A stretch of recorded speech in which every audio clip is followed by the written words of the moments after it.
लोग जानते हैं कि पंखा क्यों घूमता है, बारिश क्यों होता है और मोबाइल कैसे काम करता है? तो मेरे प्यारे बच्चों, इसका एक ही जवाब है, वह है साइंस। पंखा का चलना, मोबाइल का काम करना, बारिश का होना, ये सभी का जवाब हमको देगा साइंस। हम लोग पढ़ेंगे साइंस क्या है, व्हाट इज साइंस, साइंस क्या है। आज के ये 5 मिनट के वीडियो में हम लोग पूरा जानेंगे कि साइंस क्या है, तो वीडियो को अंत तक देखते रहना। देखो साइंस क्या है, इसको बिल्कुल ही आसान शब्दों में समझते हैं। पहले साइंस क्या है, देखो आपको पता है ना, हमारे जो प्रकृति है, प्रकृति और हमारे आसपास होने वाले जितने भी घटना घटित होते हैं वे सभी साइंस है। आपको जवाब मिल गया होगा कि ये साइंस क्या है सर, ये साइंस आखिर क्या है। हमारे जो प्रकृति है, हमारे आसपास जितने भी घटना घटित होते हैं वे सभी क्या है, साइंस है। इसको और अगर आसान शब्दों में समझना है, ऐसे समझ सकते हो, हम जो भी चीज देखते हैं, जैसे कि अभी मार्कर देख रहे हो, ये डिजिटल बोर्ड देख रहे हो, हमको देख रहे हो, पंखा चल रहा है, पंखा को आप देख रहे हो, या फिर किसी चीज को महसूस करते हो, जैसे गर्मी महसूस करते हो, ठंडक महसूस करते हो और किसी चीज को समझते हो, उसे सही तरीके से जानना ही क्या है बाबू, साइंस है। क्या साइंस है? किसी चीज को देखना, महसूस करना और समझना। अगर उसी को सही तरीके से समझना है ना, उसको कहते हैं साइंस। आई होप आपको साइंस का ये परिभाषा समझ में आया होगा।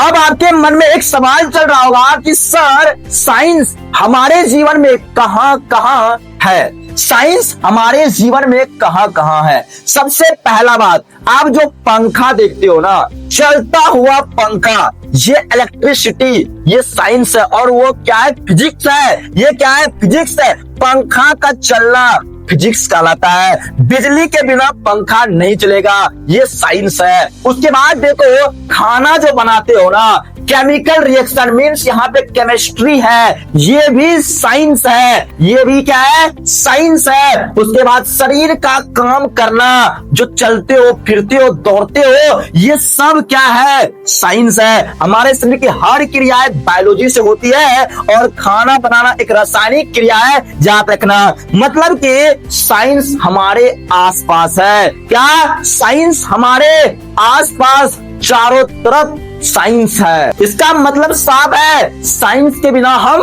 कुछ भी नहीं है। तो साइंस पढ़ना आपके लिए अति महत्वपूर्ण है। तो अब बात करते हैं साइंस के कितने टाइप्स होते हैं, कितने प्रकार होते हैं। अगर मैं रियल में बात करूं तो साइंस 2 ही प्रकार के होते हैं।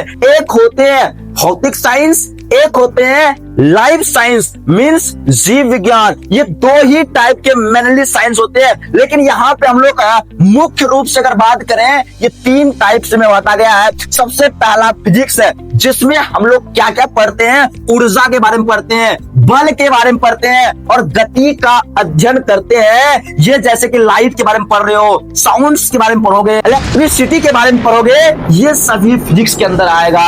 उसके बाद दूसरा पार्ट की बात करते हैं, वो है केमिस्ट्री मींस रसायन शास्त्र।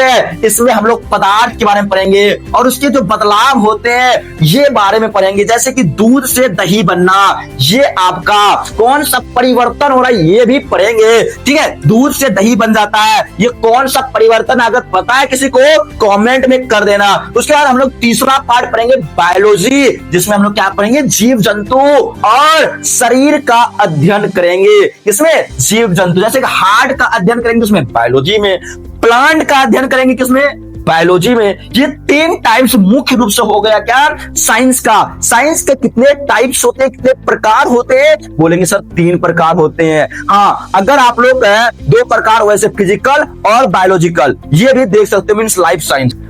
अब समझते हैं कि साइंस जो है ना काम कैसे करता है, साइंस काम आखिर कैसे करता है। ये देखो स्टेप बाय स्टेप हम लोग समझते हैं कि साइंस आखिर कैसे काम करता है। अगर ये स्टेप आप समझ जाते हो ना, यही देखो ये तरीका है साइंस को सही और भरोसेमंद बनाता है। सबसे पहला ऑब्जर्वेशन। क्या? ऑब्जर्वेशन मीन्स आप उसको देखो, किसी चीज या घटना को ध्यान से देखना, ये पहला स्टेप होता है। देखो क्या करना, ऑब्जर्वेशन करना। उसके बाद दूसरा पॉइंट आप लोग याद करना, क्वेश्चन। जब आप किसी चीज को देखे हो, जैसे यहाँ पे कोई मार्कर, इसको हम देखे, अब यहाँ पे कुछ सवाल मन में आना चाहिए, ये है साइंस। क्या आना चाहिए? क्वेश्चन, मतलब सवाल पूछना, देखी गई चीज के बारे में सवाल पूछना, आखिर ये क्या है, कैसे बना है, ये होते हैं साइंस। तीसरा पॉइंट है एक्सपेरिमेंट। जो तुम देखा, जो तुम सवाल किया, अब उस पे क्या करो, एक्सपेरिमेंट करो, प्रयोग करो। मतलब सवाल का जवाब पाने के लिए आपको उस पे एक्सपेरिमेंट करना पड़ेगा, प्रयोग करना पड़ेगा। चौथा पॉइंट है निष्कर्ष निकालना। जब तुम जो किसी चीज को देखा, सवाल किया, एक्सपेरिमेंट किया, तो वहां पे कुछ ना कुछ जरूर निकला होगा। मतलब प्रयोग से मिलने वाले परिणाम के आधार पर सही निष्कर्ष पर पहुंचना। यही तरीका साइंस को सबसे सही और भरोसेमंद जो बनाता है। ये 4 स्टेप है जो आपको समझना है साइंस में, ठीक है। ये देखो, सबसे पहले देखा, फिर क्या किया, क्वेश्चन किया, फिर एक्सपेरिमेंट किया, फिर क्या किया, वहां पे निष्कर्ष जो निकला है उसे कहते हैं क्या, साइंस। ये बात कर सकते हैं साइंस काम कैसे करता है, ठीक है। क्लियर है ना?